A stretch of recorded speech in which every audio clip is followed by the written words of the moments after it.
My brother, 25 male, and I, 23 female, were driving home from the Watershed Festival in Washington. We were driving back around 3 a.m. through the gorge a bit outside of Portland. If you're not familiar with this area, the highway runs right along a river and you're surrounded by trees. Since it was 3 a.m., there were no other cars in sight, just pitch black. My brother and I were listening to a true crime podcast, which definitely contributed to the mood, regrettably. We left the festival late, tried to catch some sleep at the campsite, but the insomnia of adrenaline wouldn't quit. Our tent felt like a coffin once the bonfires died down, so by 2:30 a.m., we were packed and on the road in his old sedan that rattled like it had a ghost in the trunk.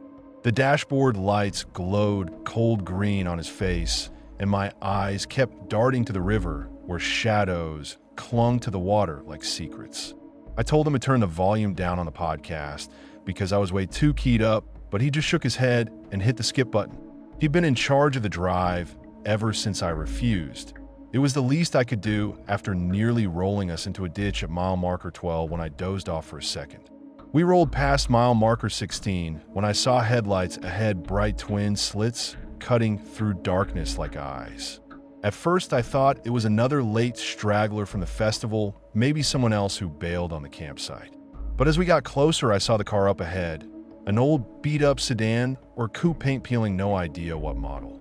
It pulled off to the right, signal blinking like it was waving us past. My brother muttered weird, but kept going.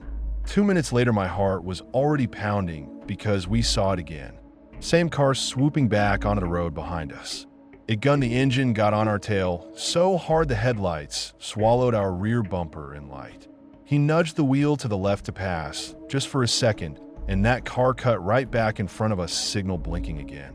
No reason, no turn, just zigzag routine on an empty road. I froze. Dude, I whispered, voice tight, this is fucked. He didn't respond, just kept his eyes ahead, knuckles white on the wheel. The walls of trees leaned in the river's roar, so loud, I could almost feel it shaking the car. Miles of nothing around, just us and whoever that was. The podcast was still droning true crime tales telling us about maniacs and bad decisions, and I swear I felt like the narrator was mocking us. The coupe, black I think though in the dark it was impossible to tell, flipped its signal and swerved off the road again. My brother slowed down, glanced at me. I pointed ahead, breath coming fast. He floored it. We passed the spot where it had ducked off. No sign. Relief for 2 seconds until headlights bathed our mirrors. The coupe roared back, racing to a stop maybe 50 feet behind us. Its lights flicked off, just blackness where it had been. That's when my blood turned cold. I felt it slip down my spine like ice water. We had no idea where it was, but we knew it was right behind us. My phone buzzed. A text, a notification? But I braced for one of those someone's outside vibes. The air felt thick like something in the car was breathing. Then my brother's blind spot monitor beeped. 1, 2, 3 fast beeps like a throbbing alarm. We both spun around to look through the back window and saw nothing. Only the dark road and the glint of the river off to the right. He flicked on the dome light. I heard that old sedan's engine rev somewhere behind us. Light off. Headlights back on, pointing right at us. And in that second, the dome light on our car went black too, as if it was timed with theirs. Everything went dark, but for those headlights laser focused on us. The car roared by on our right, so close I thought it would scrape our door. We felt the rush of air, the whoosh of tires on asphalt, and I swear I saw someone's face for a heartbeat. Pale eyes, huge in reflection, expression unreadable. Behind us, I saw another pair of headlights coming up fast. One of those big rigs, maybe, or someone who'd finally shown up on this stretch of road. For a second, I felt hope like salvation from his twisted game. The unknown car skidded back, behind us eased off. Panic drained out of me when the new headlights passed, and I couldn't find the coupe again. The big rig's horn jabbed twice in greeting, and it disappeared around the bend. We drove on in silence, both of us shaking. My chest hurt from adrenaline, from stupid fear. My brother finally spoke. I thought it was a prank, you know? Some assholes messing with festival goers. He laughed, but it cracked like he was trying to laugh the shivers off. But Christ, that was, his voice trailed and he shook his head. I kept checking my phone. No signal. No calls, no text, no bars. The gorge swallowed us along with our headlights. And every shadow looked like something waiting to pounce. My legs jittered under the seat. I kept twisting around to look behind, but there was nothing, just trees and darkness. By the time we crested the last hill and saw the first flicker of morning on the horizon, my vision was red around the edges. I could taste sweat and fear and coffee from the thermos in the cup holder. The river still roared, but it was just water again. The highway stretched out into town, and we were safe, or so we felt. He dropped me off at my place with a shaky, "Text me when you get in," and I mumbled I would practically stumbled up the steps to my front door. I didn't sleep that day, didn't eat much. I kept reliving every flicker of light, every beep of that blind spot monitor the moment their lights cut out and our dome light went with them. And when I closed my eyes, I imagined that face in the passenger side window, staring at us, mouth half open.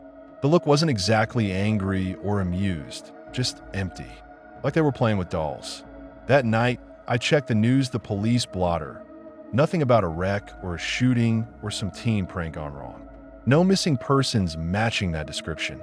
Just routine stuff, nothing that fit a beat-up coupe driving in circles in the middle of the night. I even drove back during daylight, hoping to find tire tracks or that spot in the trees where they ducked off. I found nothing but broken branches and litter. No sign of tires digging into dirt, no skid marks, like they'd floated to and from the road invisible. I kept asking around. My brother shrugged it off, said he'd already forgotten about it. His phone never rang either. And that's what chills me the most. If it was just some bored teenager, wouldn't someone have talked? Someone's mom, someone's friend. But there's nothing. Completely silent.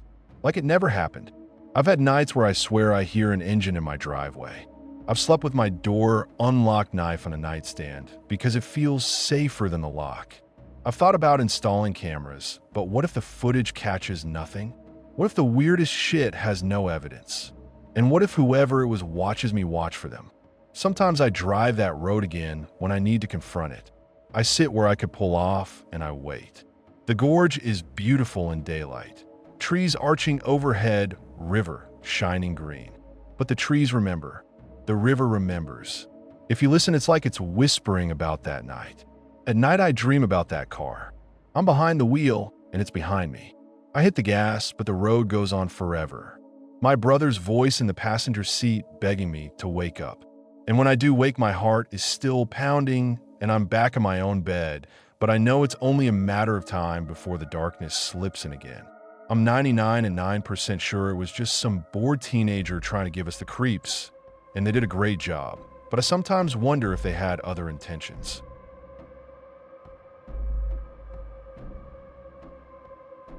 This story takes place in a small town in Massachusetts.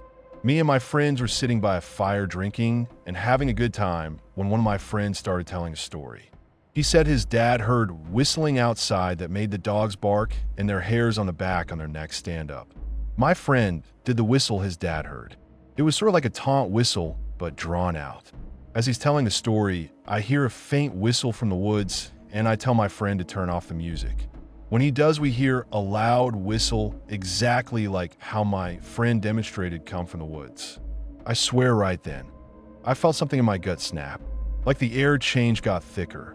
The crackle of the fire, the snap of burning, what it all felt too loud. I looked at the others, tight smiles, eyes, darting shadows, flickering across their faces like a bad movie projector. Tommy rubbed his arms, though it wasn't cold.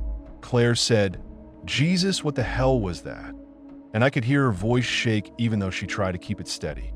The whistle came again, longer this time, higher, like it was winding itself up before it ripped open the night. I'm not embarrassed to say I peed a little. There, I said it. I'm a grown-ass man, 30 years old, and I pissed my pants by a goddamn campfire. The noise cut through the trees, and every hair on my arm stood at attention. Lucas, the quiet one, just stared into the fire, pale, face bluish in the flames. He didn't move. Claire took a half step back toward the edge of the clearing like she was ready to bolt if something leapt out. And I thought, fuck it, I'm not staying here. but I couldn't. My feet felt glued in place. We'd come out here to bounce back from a shitty week. Beer, music, good company. We joked about ghosts, and monsters dared each other to yell into the dark. But this whistle was different. There was intelligence behind it, like someone was sitting just beyond the tree line watching us, feeling our fear. The dogs back at Claire's place, big hounds, half lab, half something else, hadn't just barked, they'd whined cowered. So I knew it wasn't some animal with a weird mating call. No deer makes a noise that sounds like a rusty dial tone. I swallowed thickly. Okay, I said, voice cracking. What do we do now? Tommy looked at me wide-eyed. We wait it out, he whispered. Claire shook her head. I'm walking back, she said, voice firm. In 2 minutes darkness, or no, I'm heading for the truck. She'd parked at the old logging road entrance, half a mile down a gravel track that twisted through the pines. No cell service out here. Phone's useless. Lucy the hound would have followed if we'd brought her, but no. We wanted a night away from civilization. I pulled my jacket tighter, listening for that shrill call again. It didn't happen. Silence thickened. The cicadas had quit chirping, as if someone hit mute on the whole forest. We sat, hearts hammering, waiting for the next whistle, but all we heard was the fire sputter and some distant owl. Claire, check her watch. Fine, she said. We're stuck here until one of us bolts. I looked at Lucas. His knuckles were white on the beer can. You okay, man? He didn't answer. His whole body shook. I thought he was on the verge of tears. And then he laughed. A short, insane little laugh that fizzled into a sniff. It's just woods, he said, but his eyes were wild. He took a long swig of beer and tossed the can toward the flames. Missed a course. It clanked on a rock and rolled toward the tree line. That can felt like it hit a nerve. Claire stood, grabbed my shoulder. Come on, she said. Let's get out of here. Tommy froze, staring at the trees. No, he said flatly. We stay. His voice was low, like he'd made a command to himself. Lucas nodded, wiping sweat from his forehead. And I didn't know what I wanted. Part of me wanted to follow Claire down the road, run for the car, lock the doors, call the cops. Part of me wanted to see it, to prove it was bullshit, that it was just one of us playing a prank. But when I looked at Claire's back as she stomped toward the truck, I saw her shoulders trembling. I blinked and realized my own legs were carrying me after her. I burst tree-lined, bare feet on broken branches, lunged for the tailgate, but Tommy caught my arm. His grip was ice cold. Don't, he said. His eyes were blacker than the night. You can't leave. Not yet. The whistle came again, then a long, stretching note, rising, twisting right next to the tailgate. A breath. My breath caught, and for a second, I thought the sound was in my skull, like an echo chamber behind my eyes. Claire screamed, slammed the door closed, and leaned on the horn. Just a short blast. 3 quick beeps, but it shattered the silence. Nothing happened. No crashing through the trees, no shape emerging. The horn died away. The whistle faded. I turned, heart pounding so loud I heard it in my ears. Tommy was still holding me. Lucas stood by the fire back to us, staring into the darkness. I pulled my hand free. Claire was hunched over inside the cab, phone out, trying to find a bar. I ran back to the fire pit, heard branches crack, thought it was her, thought it was it, but it was just me stumbling, cursing under my breath. By the time I got there, Tommy was sitting cross-legged, staring into the coals. What the fuck is wrong with you guys? I yelled. That thing's out there.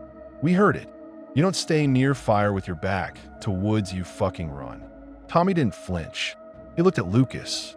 You heard it too, he said quietly. You want to leave? Lucas shook his head. I have to stay, he whispered, voice ragged. My blood ran cold. Stay? I said. Why? You're crazy. Lucas turned to me. Because, he said, if I leave, I'll be alone out there. He jerked a thumb at the forest. Out there, I'll be mine. Claire finally stomped back, phone in hand. Cops say they'll send someone eventually, she spat. Not until they see movement on the logging road. And that jackass gate's locked at 10. It was 11. In that moment, I realized we were victims of our own damn decisions. We'd wanted escape, and now we were trapped. No guardrails in the dark. No safe zones.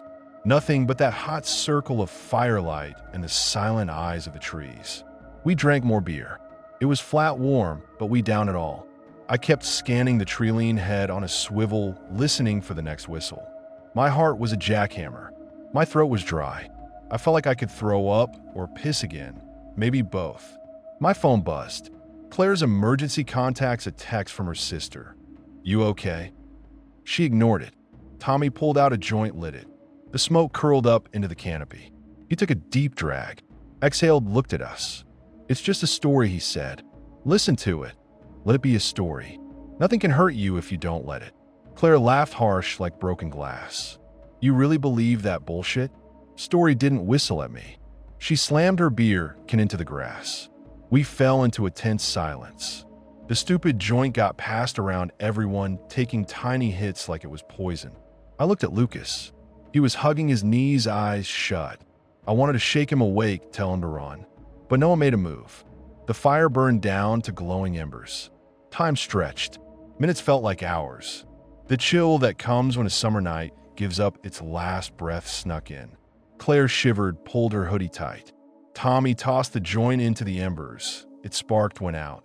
I heard leaves rustle, thought someone stepping toward us. My heart leapt into my throat.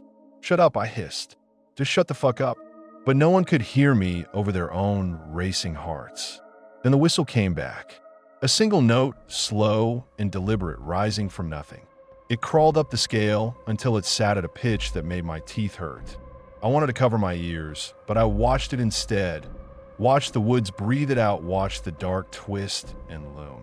Claire screamed. She bolted from the fire, stumbled into the woods, the beam of her phone, light bouncing crazily. I leapt up, sprinted after her, but Tommy grabbed me by the jacket. "Wait," he snapped. "It won't let you leave." "Not like that." I looked between them. Claire's terrified face in the phone's glow, Lucas crouched inside the circle of dying firelight. And I knew Tommy was right. That scream, Claire's voice laced with pure terror, didn't echo back from beyond. It trailed off, cut short like someone yanked her throat shut. My gut twisted. I tore his grip away, raced after her, screaming her name. The whistle followed, matching my steps, rising, mocking. Branches snagged my clothes, whipped my legs. I crashed through brambles, chest heaving, lungs burning. "Claire!" The woods swallowed the echo. I stopped. All I saw was darkness. The beam of her phone light had vanished. My blood froze. I backed up, calling her again, voice thick. Footsteps pounded behind me. Tommy.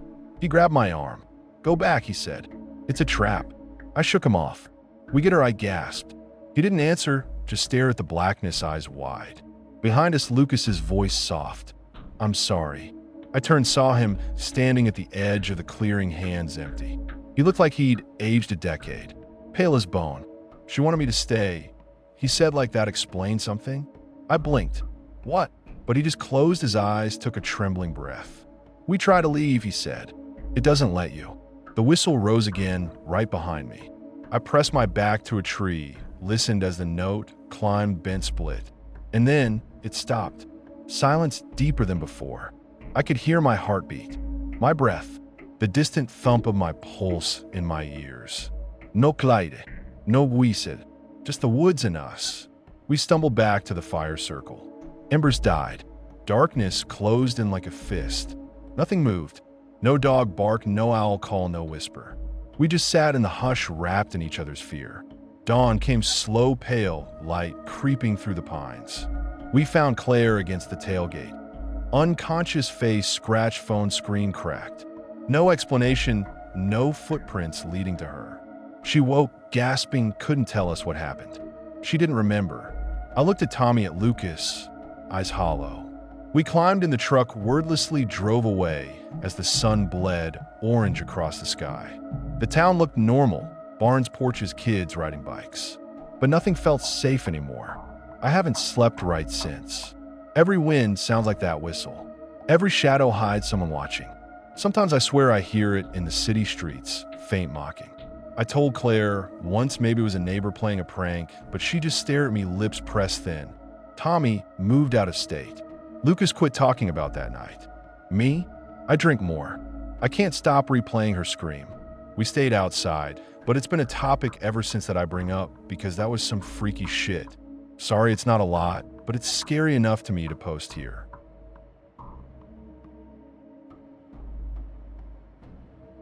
So I'm 20 female living in this apartment in Boston. Been here just over a year now. It's a small 2-room place right off the corner of Calm Avenue, nothing fancy, but close to school walking distance to this chill little cafe I go to most mornings. And Tanya, my best friend since freshman year, lives just one floor below me in the same building. For the most part, one liked it. The rent's decent, neighbors keep to themselves, and the walls aren't paper thin like the last place I lived. I felt safe. I felt good. That all changed around mid-July. It was Tanya's birthday. She turned 21, finally legal, and we had a little thing at her place. Nothing wild, just a few of us. Me, Tanya, 2 girls from our psych class, and this girl she knew from her high school days. Wine, music, some takeout, a bit of dancing in the kitchen. Honestly, it was a good night. Laughing, talking shit, reliving old drama. But when it wound down and I helped her clean up the pizza boxes and wine glasses, I remember standing in her kitchen and suddenly getting this tight feeling in my chest. It was like my body was trying to tell me something was off, like my blood turned cold for no reason. You ever just feel watched? Like your spine knows something your brain hasn't caught up to yet? Yeah, that. I shook it off, said my goodbyes, and took the stairs up to my apartment. But the second I stepped onto my floor, I stopped. Dead. There was something, a shadow, standing right in front of my door. At first I thought maybe it was a neighbor or someone lost, but this thing wasn't moving. Just standing there still as hell, tall, skinny head tilted like it was listening for something. It wasn't blocking the whole doorway, just leaning there halfway in the light from the hallway and halfway in darkness. I froze. My hand was on my phone in my hoodie pocket, hard, going like mad, and I remember thinking if I blink or move too fast, it's gonna bolt. But as I took one slow-ass step forward, it just dissolved. Like actual fog, just evaporated. I swear I stood there for 2 whole minutes before I made myself walk forward. Door unlocked like normal, nothing was touched. Everything inside looked exactly how I left it. No windows, open, no draft. I checked the hallway again, but it was just empty, quiet. I didn't sleep that night, just stayed in bed with the lights on, pretending to scroll on my phone while listening for anything. 2 days go by. I start convincing myself it was just stress. Maybe the wine hit me harder than I thought, But then something way worse happened. I woke up at I don't even know, maybe 3 or 4 in the morning. Still pitch black. My air conditioning was humming the white noise, kind of masking everything else, and I was on my side, half tangled in my comforter. What woke me up wasn't a noise, though. It was the feeling of something on my face. I reached up groggy as hell, thinking it was my bonnet falling off or a thread from my blanket. But no, I felt it. Thick, smooth, long strands. Not curly, not kinky. Straight. Like pin straight. I'm black. My natural hair is nowhere near straight unless I press it, and I hadn't. This wasn't mine. It was hair. Human hair. Just laying across my face like someone leaned over me while I slept. My stomach dropped so hard I thought I was going to throw up. I didn't scream, I didn't jump, I just sat up and flung my hand out to get it off. But by the time I turned on my lamp, there was nothing there. No strands on my pillow, nothing tangled in my fingers. Just gone. I stayed up until daylight. Didn't even leave my bed. Just sat there hugging my knees, shaking like a damn leaf. I called off my classes that day. Couldn't focus, couldn't think straight. Even walking to the kitchen felt like I was being watched. That night, I left every light in the place on. Bathroom, kitchen, hallway. Slept with my back to the wall and a hoodie pulled over my head. I started keeping salt by the windows too. I don't even really know why. Just remembered something my grandma used to say about salt keeping out bad spirits. Figure it couldn't hurt. It wasn't every night, but some nights I'd hear creaks in the hallway outside. And it wouldn't be from people walking normally. No footsteps, just one loud creak like weight dropped all at once. Sometimes I'd see a shadow under the door frame. Not moving, just there. Then today was the worst. It was around 4 p.m. I just grabbed a coffee from that cafe I like and was walking back, trying to hype myself up to study. The building looked normal from the street. I remember looking up out of habit, like I always glance at my window before I go inside. And I saw it. There was someone standing in my goddamn window. Tall. Lika tall. At least 7 feet if I had to guess. Hair down to their chest, long and messy. But it wasn't the hair that got me. It was the stillness. Just like before. It didn't move. Didn't duck away when it noticed me looking. It just stood there watching me. And then, I shit you not, it dropped. Just collapsed like its legs gave out. 1 second it was standing there, next second it was gone. Like it fell straight to the floor. And not even a second later, I heard this thud. A real heavy one. Loud enough that even outside with traffic, I still heard it. I ran. Didn't even lock the downstairs door behind me. Just bolted up the stairs hard in my throat, nearly tripping over myself. My keys were shaking so bad in my hand that I dropped them twice. Finally got the door open, slammed it shut, locked it, and just stood there. The apartment was empty. No broken glass, no open window, no marks on the floor. Just silence. I called Tanya. Could barely get the words out, but told her what I saw. She came upstairs right away, and to her credit, she took me seriously. Called the cops for me before I could even catch my breath. They came quick, 2 officers, and did a whole search. Checked closets, under the bed, even the attic crawl space. Nothing. Not even a smudge on the window. One of them asked if I was stressed or maybe on medication. The other one just looked tired.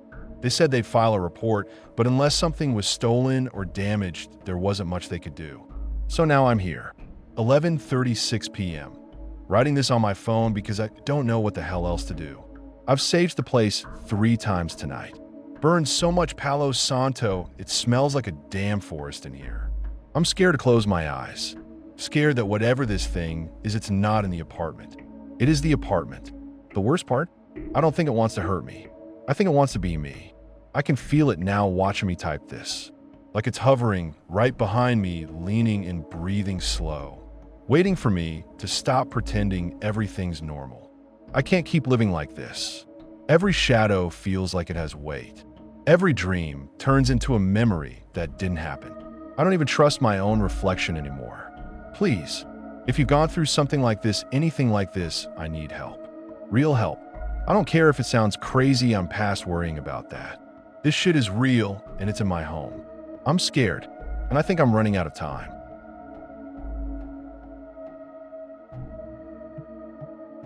My name is Daryl, and this is a story that took place in December of 2005.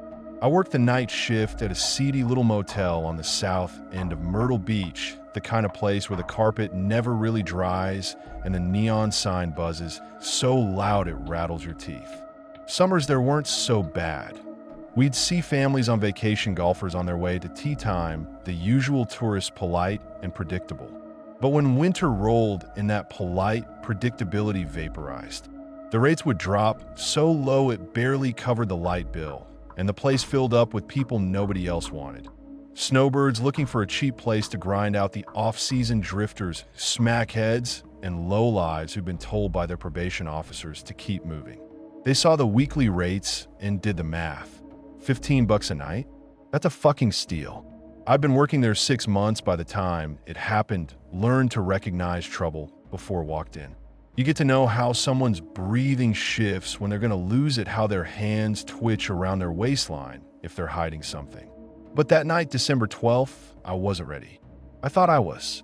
I clocked in at 10:30, swapped an easy nod with Tina. On second shift, counted my drawer. 2 20s, 15 singles, 4 5s, some coins rattling like loose teeth, and settled in behind the desk. The old rotary fan in the corner squeaked in protest every time it spun. It sounded like a chorus of rusty hinges. I grabbed my headset for the phone, put on some terrible pop-punk album that came in a cheap burned CD, braced myself for 6 hours of dead air and the occasional scuffle in room 3 or room 8. About 10 minutes later, the door chime jingled. I turned from the drawer and saw Andrew slip in. Andrew was the company's go-to maintenance guy. Third shift at all 3 motels, which meant he spent most nights with me, because across the street and down the block never had anyone on desk duty after 9. He was a big kid with a stubbled jaw and a laugh that could rattle the windows. He always threw me food from the Waffle House, bacon and eggs swimming in grease biscuits you had to pry apart, and hung out until one of us fell asleep or until a fight broke out, whichever came first. I stood up to head back to the office to grab cash. My wallet was stuffed with ones and fives. I tipped Andrew pretty deep for dragging me out in the dead of winter. I reached into my back pocket for 20 bucks, and as I shuffled bills, I noticed the fluorescent lights in the lobby flicker like someone was messing with the breaker. I glanced over my shoulder. There was nobody at the front desk except us. The night was quiet, too quiet. Before I could slide my hand back into my pocket, the door chime sounded again. I spun around, and in the doorway stood a figure I didn't recognize. Tall, lean-clad in a hooded sweatshirt with the hood pulled low. Behind him, another shadow pressed against the glass. My skin crawled like I dropped into freezing water. "Can I help you?" I asked, voice tighter than I meant. The guy said nothing. He just swung that hood back, and I saw his face for the first time, pale, gaunt, with eyes that looked like they'd been hollowed out. He stared at me a second, then took a step forward. Micah told me to hit the silent alarm, but the other kid, his buddy, rammed the door open wider, and the first one lunged. Steel pipe. That's what it was. Felt like a goddamn railroad tie. I saw it arc in slow motion, and I hardly had time to raise my arms before it connected with my jaw. Bone cracked like a cinder block, splitting in half. I tasted metal bright and hot as my knees buckled. I remember seeing Andrew's face, pale, shocked, before everything went blurry and the glow of the desk lamp winked out. I was on one knee when the second blow came, whack, right on the temple. I thought I heard one of them whisper, "Make sure he stays down." Heard something about Andrew getting away. But the next thing I knew, the attacker swiveled and sprinted back through the door, his buddy trailing him, feet scrambling on the concrete. The door slammed behind them, then the lock clicked. I tried to stand. My head swam like I was trapped in a storm of white noise and tasted blood pooling in my mouth, running into my throat. Every breath was fire. Andrew appeared by the desk, pistol-whipped look on his face, his own knuckles, bloody shirt torn. He dove for the phone. I stumbled, over-gripped the receiver, slurred something about cops' ambulance. Sirens already screaming in the distance. I pressed the phone against my ear, heard myself begging through gurgling words. "H, help me. Please, hotel, third shift, broken head, please." Mid-sentence, the lobby doors swung open, and stormed a uniformed officer, torch in hand, his other hand reaching for his radio. Andrew was right behind him, hauling me by the collar, guiding me to a desk chair. The cop knelt, checked my pulse, looked at Andrew, then pressed his lips together and nodded at the hallway. They had found the pipe by the dumpster out back, fresh blood still caked on it, and 2 sets of footprints leading into the woods across the street. No car, no tracks. They must have ditched it after swinging the hammer at me. The other cop went to call for CSI. This one stayed. He looked like he wanted to vomit, but forced himself to stay polite. I was dizzy, but the adrenaline kept me from fainting. I kept wiping my mouth on my sleeve, tasting that iron tang, checking my temple with trembling fingers. The cop asked if I remembered anything. I shook my head where it wasn't throbbing too badly. They froze up. Andrew told me, crouched next to the officer. Guy with the bolt said one of them was supposed to grab me, but the little fucker just stood there. I flagged down that patrol car 2 blocks up. You know, the one that roars by all the time looking for speeders, and that's what brought them. I thought I'd lost you, man. I didn't thank him. I couldn't. All I could do was clench the armrest, swallow bile, and wait for the ambulance. I woke up later in an ambulance lights, stroking the inside of the cab in red and blue. My headset was tangled around my neck. My pulse hammered like drums. Somewhere above me, somebody was counting off my vitals, asking me what hurt. I remember shaking my head when they asked if I'd been drinking. To them, it was standard for motel night clerks. I tasted blood and licorice like something they'd squirted in my fore. The paramedic placed an oxygen mask over my face, told me to focus on breathing steady. I heard Andrew's voice outside, saying they'd found my phone, that he was going with me to the hospital. In the emergency, my shirt was cut off, collar torn. Bright fluorescent lights made me wince. A nurse taped gauze to my broken jaw. Drew Blood muttered about how they'd need to staple my head. I heard a doctor say concussion, possible fracture, words bouncing around me. Then they wheeled me into surgery or something like it, and I felt a pinch of Novocaine and the weird pressure of metal weaving through my skull. I lost count of time. When I came to, my head felt like it was split open. I had 13 staples running like railroad tracks from ear to eyebrow. I was groggy but conscious. They handed me a mirror. There I was, one swollen, I shut the other barely open. My cheek was puffed out, dried, blood-crusted like old mud. I looked at myself, and for a second a pang of something sharper than pain shot through me. Fear? Surprise? Shame? Pride. I didn't want to look. My hands shook when I tried to wash my face. Every tendon in my neck felt like it was stretched too tight.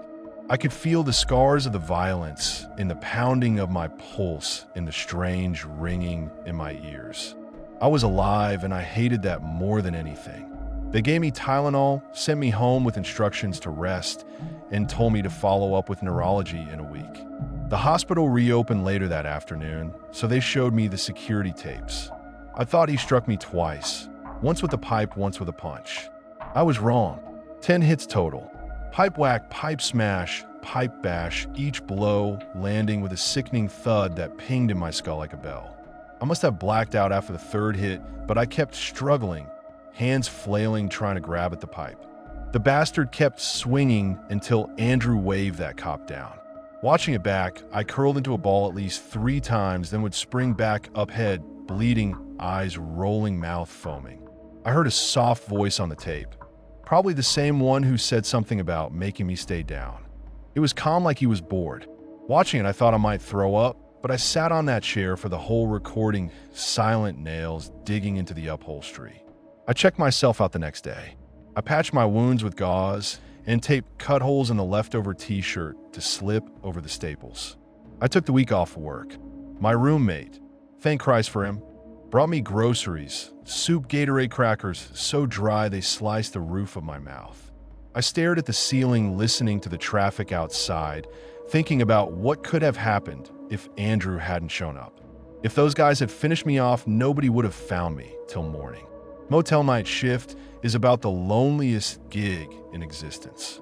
PTSD hit me like a freight train. I would wake up screaming, convinced I still had that fucking pipe banging my head. I'd see shadows in the hallway, and my heart would jackhammer in my chest. I'd break out in sweat every time a car backfired outside. I snapped at my roommate for flicking the light switch too close to my face. I started sleeping with a knife under my pillow. I talked to a shrink who told me I had post-traumatic stress disorder, spackled that diagnosis on my chart like a fancy sticker. I stare at the word furious that they put a name to it, as if bureaucracy could hold my panic down. But I went back. I went back. 2 weeks after the attack, staples still in, I was sitting behind that same desk, the desk lamp wobbling over me, the fan still squeaking. I counted my drawer, felt the familiar curve of the phone in my hand, heard the pop crackle of the radio. I told myself I was fine. Management had offered to relocate me or move me to days, but I refused. It was my turf. I trained for this. I was tougher than a couple of hoodlums with a pipe.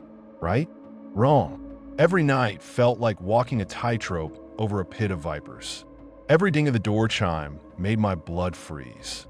I jumped at every shadow that flicked across the lobby. I would glance toward the dumpsters outside, half expecting to see that pipe leaning against the wall waiting for me. I never stayed past midnight. I'd clock out early, tuck my slip under the counter, and haul ass to my car. I kept my headlights off, slipped out on my stomach, if I had to, eyes darting to the treeline.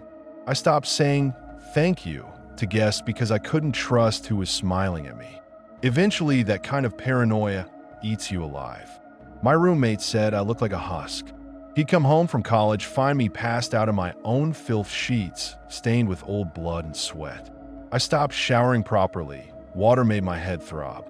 I dropped to part-time, then quit altogether. My doctor said I needed time off steroids for the swelling, cognitive therapy, meds to calm the nightmares. I took them all, but nothing took the edge off. Each pill was a band-aid on a chainsaw cut. I couldn't talk about it without my voice cracking. Every time I tried to tell the story, I'd end up crying like a kid or screaming into the void. There was no closure. They never did find the guys who did it.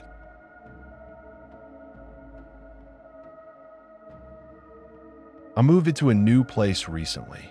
I had 2 priests to come by to bless it. One priest used salt first. The other priest used holy water. I wasn't religious before all this. I was pragmatic, tired, and full of boxes. But after the first week of moving in, when the dog wouldn't stop staring at the corners and the baby started waking up crying like he'd seen something, I called somebody who'd do a blessing. 2 showed up within 24 hours. One with a little bag of salt, the other with a bottle that smelled sharp and clean like the church in my grandmother's town. They didn't argue. They moved through the place like they were reading a map only they could see. I locked the dog in her cage because the first priest asked that animals be contained during the salt. I told my son he couldn't give the dog his toys because choking and because the priest had asked for no distractions. My son is 2. He doesn't understand no half the time. He thinks no is a dare. He climbed up on a chair and shoved 3 plastic dinosaurs through the bars anyway. They clacked against the metal, small and ridiculous. The dog whined. The priest was halfway through scattering salt along the threshold, humming prayers under his breath. An old man hands that shook but were sure. I went to reach inside the cage to pull the toys out. I remember the way the metal was cold and cheap under my palms, the way my son laughed like it was a party. My hair must have been loose that day, because when I leaned in to grab the smallest green dinosaur, my head brushed the top of the cage and my hair snagged. I swear to you, I got stuck. It was stupid. One of those 1-inch loops of hair that wraps around a bar in knots. I squealed like an animal trying to pull it free. My son's laugh ended and turned into a scream because he was being ignored and the dog started crying. Not her usual whine, like a small person sobbing. The first priest kept going with the salt eyes, closed, moving from room to room. I felt ridiculous trying to free myself in front of him. I remember thinking of all the humiliating things being saved from a hair tangle by a priest with a bag of salt would make a good joke later. Except nothing ever went to a joke. The noise changed. At first I thought it was the baby and the dog and my breath, a mess of sound, but then there was this other noise under it all, tiny like a scrape of fingernails along plaster. I only noticed because the dog who had been whining stopped and turned her head almost exactly to where the priest had been standing. She started barking hard at the wall near the hallway.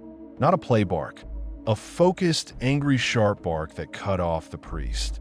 He looked at me, then at the place she was barking, and his eyes did this thing like ice. He left the salt on the floor, and without any more words, he scooped the bottle of holy water from the other priest and walked straight to the corner. He flicked the water on the wall and spoke faster like counting. The dog screamed once and then went silent, but she didn't calm down. After that, the house was different. I know that sounds dramatic, but it's the only way to say it. Before, she would sleep at my feet and snore the way dogs do, like a soft engine. 2 weeks later, she was a different animal.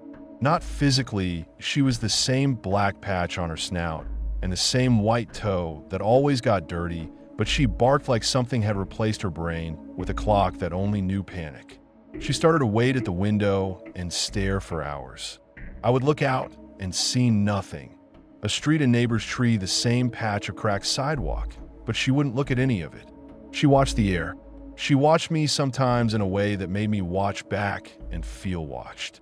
Every night, at the same wasted hour, she would wake me up by barking, insistent like an alarm with a human voice. She wanted to be carried out, and when I picked her up, she resisted like a child with a secret. The second I put her down in the living room, she would run to one exact spot, nose to the carpet, snuffing hard, until her whole body shook the way someone might sniff a memory.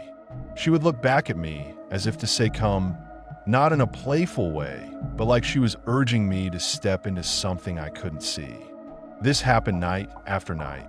The same time, the same behavior, the same patch of carpet. When it came time to sleep, she changed again. She started to growl at me. Low, dangerous.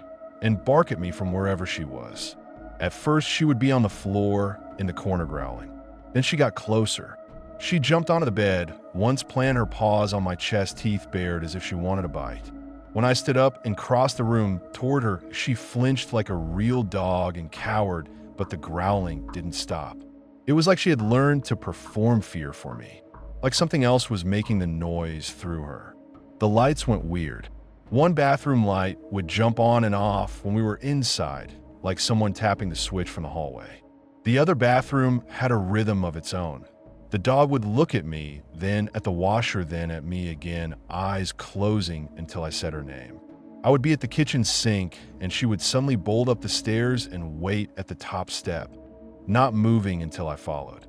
The timing on all this was ridiculous, like the house had timers and cues that only the dog could hear. I asked the neighbors if anything had happened in the house before us. I didn't want to believe the answer, but I needed a face that wasn't mine to nod and say that would explain it. One neighbor hesitated, then told me about another dog that used to live there. She said the dog looked just like mine. Same coloring, same eyes, same way of carrying his tail. According to her, he would bark at the windows and scratch at the blinds until he bled. I asked if the owner passed, if the dog died there. She said no. I know that doesn't prove anything. People move, they don't like to tell you about bad things, they forget names. But it's a detail that sits in my head like a splinter. I had the house blessed properly. Candles, prayers, the same men, returning, mumbling different prayers like they're trying every dictionary. It made me feel better for a week, maybe two. Then the old things came back. Not as loud, but persistent. The dog would sleep with one eye open. She started pacing the walls like she was following someone only she could see. And then one day, something happened that I can't make any sense of. We left the house like any other day.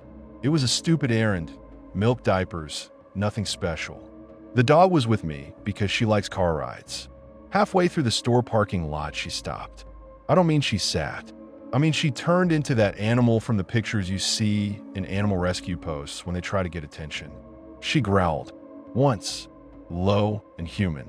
Her whole body stiffened, and she started barking at the rear passenger window like someone was standing against the glass. She was frantic. I remember thinking, don't be ridiculous, and then looking and seeing nothing. The way she barked, the way she snapped her head toward the trunk like someone had brushed against it. It was exactly the way she did in the living room when she wanted me to come into that spot. That night, though, she was normal in the car. Calm, tail wagging, happy. We walked back into the house, and she went quiet again. The same old, impulsive, sharp barking when we crossed the threshold. For a second, I thought maybe whatever had followed us into the car had left. Maybe whatever had been in the house could be contained to the house, an echo that couldn't survive neon lights and supermarket soundtracks. But then she began that sniffing, that insistence to go to the carpet the same hour, like a clock ticking over. So if something had followed us out that day, it didn't stick around, or was smart enough to know when to hide. I keep replaying that day in my head. At the time, I told myself the dog was just stressed. New house, strange noises, new routines. People told me to be practical. Dogs adapt, they say. It's probably just separation anxiety. I read every forum, every vet page stayed up until the sun, seeing specialists and trainers and long professional explanations. Nothing fits the way her eyes go almost slack, how she will watch the plaster above the stair like it's moving.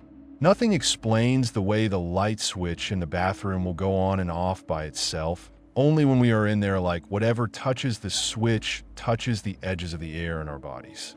The dog is sweet when she's outside the house. That's the maddening part. Walk her around the block, and she is normal, but wagging, sniffing every lamppost like it owes her money. Inside, though, she is a different creature. She will stare at me from the doorway for long minutes, and then suddenly race to the top of the steps and just wait. Sometimes I call her, and she will look at me like she doesn't know who I am. I have been over her and watched the whites of her eyes crawl like paint drying. It is a small thing, a dog's eyes, but when you see that something isn't matching everything else, it starts to mean more. Neighbors have their theories. One said maybe the previous owner was abusive.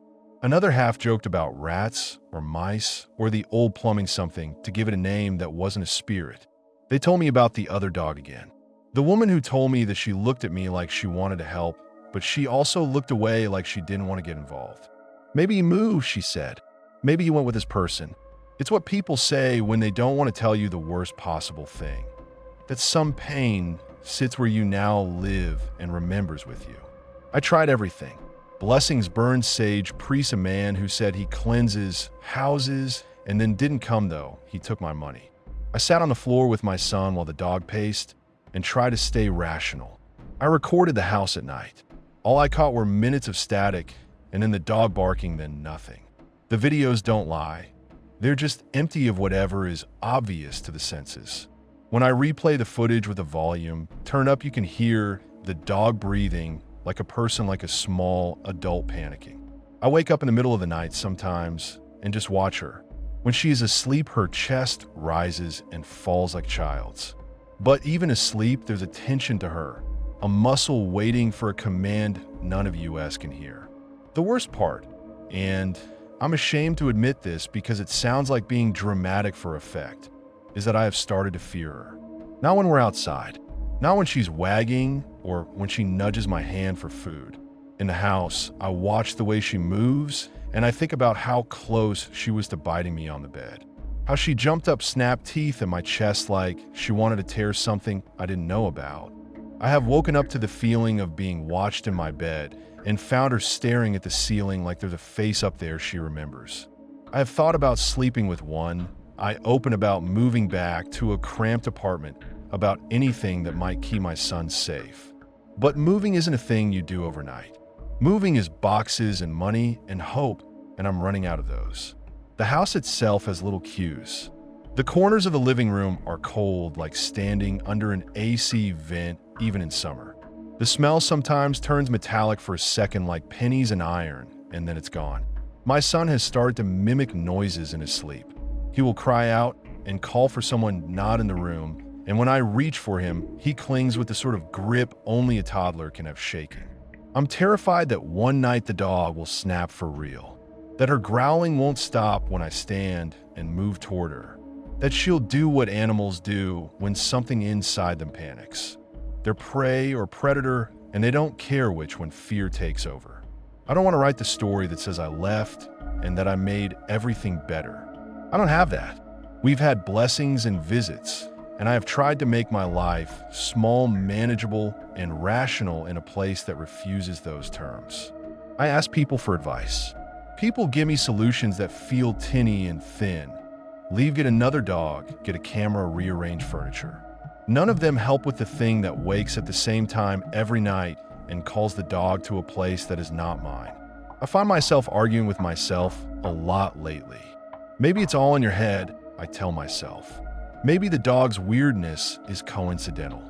Then she will look at me with eyes that close like someone drowning, and I will know it's not. I have woken up in the dark with my hair prickling and thought of the day I got stuck in the cage. I remember the priest's hands and the way the dog shrieked at the corner. I remember thinking it was just stress, just an adjustment. Now it sits and watches the air, and I don't know who is really listening. I don't sleep well. I watch the dog when the house is quiet, and I try to remember small, ordinary things. The pattern on the rug, the way my son's fingers curl around his cup. Those things keep me sane for a little while. But the minute the clock hits that stupid certain hour, she starts. Sometimes the growling begins minutes before the sound you'd expect if it were a human with a watch. Sometimes it's hours.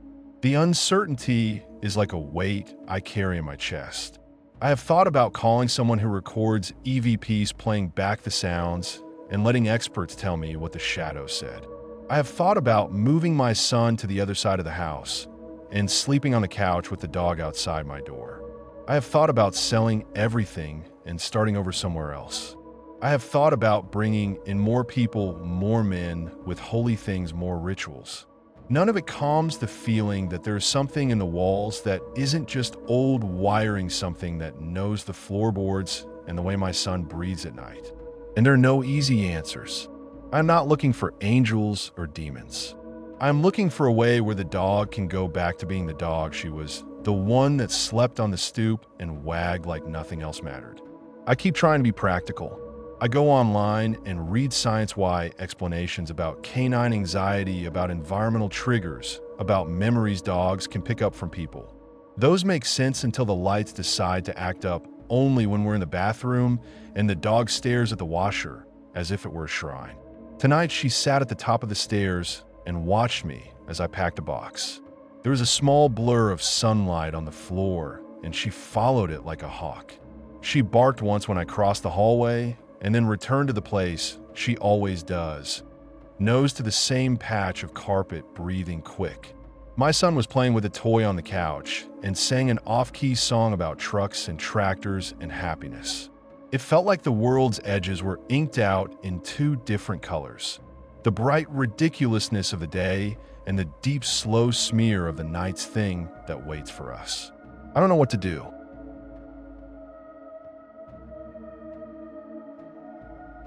This happened years ago, and this encounter popped into my head today. I still see the hallway light like a broken tooth, that stupid, buzzing fluorescent above our door that never quite stayed steady. The bulb would hum and spit little flashes every time the wind caught the building, right like it was annoyed it had to keep working for us. I remember the smell too, old apartment smell, kind of wet carpet and cigarette smoke that clung to the stairwell like it belonged there. T smoked. She did it quick like she said she did outside around the corner where the wind pushed away most of it. I say she did it quick because that was how she wanted it. Fast in, fast out like she didn't want to be seen loitering. She swore me 100 times she would always lock the door when she left. I told her I wanted the deadbolt turned even when she was just going for a smoke, the way you tell someone who you're not sure will actually do the thing. She laughed, called me paranoid, said I watched too many movies. That's how it started. Me telling her to lock up her flipping her hair and telling me I'd worry less if I smoked less. Small, stupid domestic fights. No one's life's worth was at stake in any of them then. We were just two girls splitting rent and taking turns with dishes. The day it happened, I was at work. I had a half-finished cup of coffee under my desk, and the fluorescent in the office was a whole planet softer than the one in our building. I remember the coffee because I didn't drink it fast enough and it got cold, and I remember thinking of nothing dangerous at all. I was 3 floors up filing through a spreadsheet that could have been written by an ant, and then T called. She called with a voice that wasn't just angry, it was a force. She didn't say hello. She didn't ask how my day was. She punched into my ear and everything in my chest tightened. "Get your ass home," she said, and there was this clack of someone's shoes on tile behind her, and then heavy breathing. "Now!" The call dropped before I could ask why. I had my keys in my hand by the time I hit the stairs. The stairs smelled like piss and motor oil, and someone had tried to boil cinnamon on the radiator and failed. I jogged down. I didn't hit run on my phone, I just ran. When I pushed into the building, the hall was quieter than normal, like it had been holding its breath. The metal mailbox rattled when I pushed past. Someone somewhere must have been home. The front door swung shut behind me. That hum above our door was doing that lazy, pissed-off flicker. T came into the little kitchen while I was fumbling with the lock, and I saw her. This tall rim of a person who always managed to take up more space than a lot of people like she had permission to. Her hair was messy. Her eyes were bright and sharp. She still had her lighter in one hand and a cigarette in the other, but they were both useless. She said nothing at first. She just pointed into the short, narrow hall that led to the bedrooms and the bathroom. The color had drained out of her face a little, which shouldn't be possible for someone so loud, but it had. She went in, she said. She said it like a confession and an accusation at the same time. He did. He just walked in the door like it was his. He went straight to your room. I thought for a second she meant she had seen someone in the stairwell. I thought she meant he'd been standing there waiting.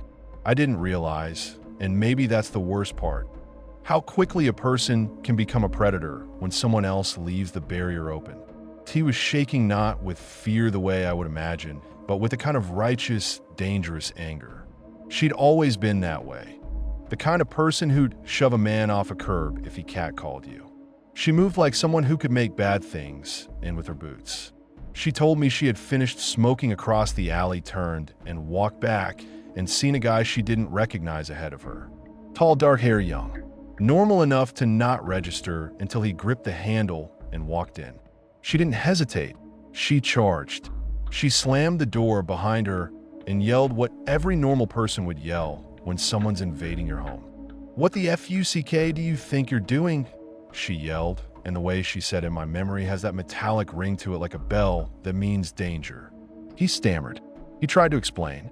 He must have expected something softer than tea. She was all sharp edges a shark turn when angry. He ran. He ran down the hall and out the front, and I imagine he didn't even look back. Teeth told me later she watched him go until he disappeared into the street. Then she locked the door 3 times like a ritual. The whole thing should have been recorded by our building cameras. The landlord, a guy with a comb-over and no patience, insisted he had them. But when I called to ask if they had footage, he said something airy about them being old and sometimes not working. There was no tape. That absence feels obscene now. It's not that a tape would have been justice, but it would have been proof that something happened, that our space had been breached. Without it, proof matters less than the memory that lodged in my bones. I didn't sleep that night. I walked the apartment in a loop with the lights off, touching the knob of my bedroom door, like one checks a pulse. I could feel the hollow where the latch sat, the groove worn into the wood by years of fingers. I imagined him there, not just in the act of stepping into the room, but in the doing it before, times we didn't notice. I pictured the way a stranger's shoes scuff a carpet differently than the shoes of someone who lives somewhere. The idea that he had known exactly where my bedroom was, like it had a neon sign, crawled under my skin and stayed. We started locking everything. The deadbolt, the chain. We moved our mattresses a few inches away from the door frames, like people who think proximity equals safety. T stopped telling me she'd be quick and started carrying her key like it was a weapon. I bought a little doorstop wedge that blasted light up the hall if anyone tried to push it in. It was ridiculous and childish, and it made me sleep a tiny bit better. We burned sage in the living room, like I'm ashamed to admit. It made us feel like we were doing something to fight back. We joked too, in that brittle way that small fear breeds. What if he'd been casing places like ours? What if he'd come back? What if he had been there other nights when we were both asleep and we never noticed? We laughed like it was a play on cable TV. Then we'd go quiet. That silence was worse than any noise. I started to watch every man who walked by our hallway a little too closely. At work, I would find myself staring out the window of the office at people heading home and counting if any of them matched the way he moved.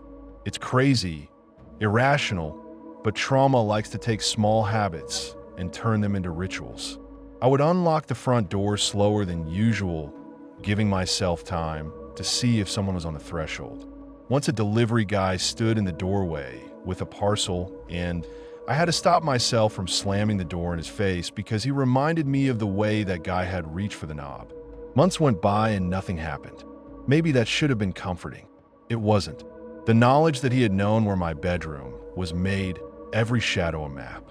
I would run over the day in my head, trying to find where exactly he had looked when he'd walked in, whether he had glanced at the pictures on our wall. The dumb things people leave up: a concert ticket from college, a Polaroid of the two of us making faces. Or if he ignored them, eyes fixed ahead like he was moving through someone else's house like a man with a plan. We never found out why he came in, whether he was looking for something or someone, whether he'd stood in my room for a second to breathe in the air and figure out the rhythm of our lives. My dreams turned sterile. I'd wake up and check the corners like a child, then count the seconds it took me to feel safe again. T developed the habit of sleeping with 3 lamps on because she liked movement in the room. If one went out, her voice would come like a gunshot. She would check the lock again. We'd both promised we would call the police the next time. But without anything to go on, the police were lukewarm. "We'll put in the log," they'd say. "Keep us updated." Their words were polite sandbags that let us drown a little. Every small, ordinary sound in the apartment took on the flavor of danger. The click of the heater turning on sounded like someone moving through vents. The neighbor's late-night shampoo sessions sounded like footsteps outside the door. I would hold my breath when the hallway was empty and then let it out like a release that had nowhere to go. I became a person who checked the peephole 3 times, even if I knew no one was there. T took to standing at the window some nights, looking out over the street like she was daring whatever had entered our door to come back. We never saw him again. That line is the one that makes a lot of people want to end the story to clap for us and say survival means you won. But survival didn't mean resolution. It meant a permanent thread of dread woven through the wallpaper of my days. It meant an awareness that someone had been inside the walls of my life and left without me knowing. It meant that the boundary we assumed between myself and the world was more fragile than we'd admitted. Sometimes I replayed the confrontation T must have had from his perspective. Maybe he was as startled as she was. Maybe he thought it was an unlocked party door. Maybe he panicked and ran. Maybe he knew exactly who I was. Maybe not. There are so many permutations, and none of them let me sleep. The idea that he had been in my room, maybe once, maybe more, never stopped being intimate in a disgusting way. It's less about fear now and more about the violation of someone else's gaze having taken inventory of you of your private things. People tell you not to personalize a crime. They say it's not about you. But he stepped into the place where I kept my toothbrush, where I threw my jeans on the floor, where I slept. That feels like a word taken from you without permission. Years later, I can still feel the knob cold under my palm when I think of it. I can't say whether he ever came back and simply didn't get caught, or whether we were lucky and he never did. I can say we were changed. I can say I still check the deadbolt twice even if I'm just going out to the store. I can say I tell friends to check their locks, and I will not soften the words. We learned the lesson the hard way. Your skin is a thin house, and people will test how strong your doors are. I know it's not the most exciting story on here, but please let this be a reminder to all reading, please keep your doors locked at all times.